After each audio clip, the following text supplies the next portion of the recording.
గురుగారు, సత్యభామ పేరు మనందరికీ తెలిసిందే. కృష్ణుడికే సత్యాపతి అని పేరు వచ్చేలా ఆమెకి కీర్తి కూడా వచ్చింది.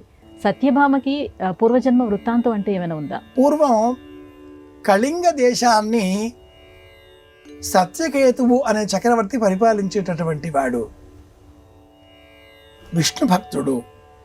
అతడికి ఒక కుమార్తె జన్మించింది. ఆ అమ్మాయి పేరు కళావతి, సౌందర్యవతి. చుట్టుపక్కల దేశాల రాజులంతా కూడా ఈ కళావతిని వివాహం చేసుకోవాలి అంటూ ఉవ్విళ్ళు ఊరేటటువంటి వారు. అమ్మాయి యుక్త వయస్కురాలైంది.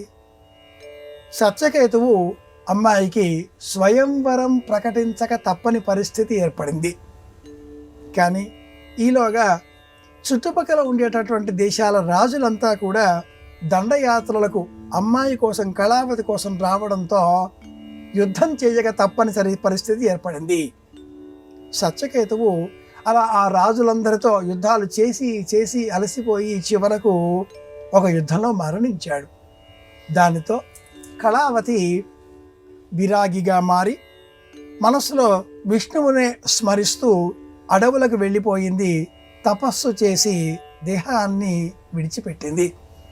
ఆ పుణ్య బలం చేత ఈ ద్వాపర యుగంలో సత్యభామగా జన్మించింది అని, మనకు సత్రాజిత్ కుమార్తెగా జన్మించింది కాబట్టి సత్యభామ అనే పేరిట పురాణాలన్నీ ఇలా ఈ వృత్తాంతాన్ని తెలియజేస్తాయి.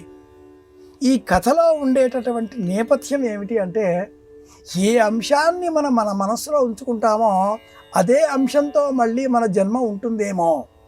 అందుకే ప్రాచీనులు మంచి చేయండి, మంచి చేయండి అంటూ బోధించేటటువంటి వారు. మొక్కల పెంపకం ఒక ఉద్యమంగా స్వీకరిస్తే మరుసటి జన్మలో ఒక మొక్కగా జన్మించవచ్చు. భాగవతంలో మనం జడభరతుడి వృత్తాంతాన్ని కూడా ఇలాగే వింటూ ఉంటాం. జింక పైన పెంచిన ప్రేమ ఆపుకోలేక మరణించిన అనంతరం జింకగా జన్మించాడి జడభరతుడు అని భాగవతం కూడా ప్రస్తావన చేస్తుంది. కళావతి మనస్సులో శ్రీమన్నారాయణమూర్తినే తలచుకుంటూ దేహాన్ని విడిచిపెట్టిన కారణం చేత ఏ సంకల్పంతో దేహాన్ని ధరించి ఆ సంకల్పాన్ని, ప్రయోజనాన్ని పొందక అంతం చేసిందో మళ్ళీ జన్మించిన అనంతరం ఆ సంకల్పాన్నే పరిపూర్ణం చేసుకోగలిగింది.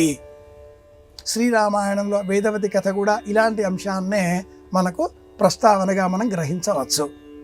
కళింగ దేశాధిపతి కుమార్తె కళావతి సత్యభామగా జన్మించింది అని మనకు మత్స్య పురాణం తెలియజేస్తుంది.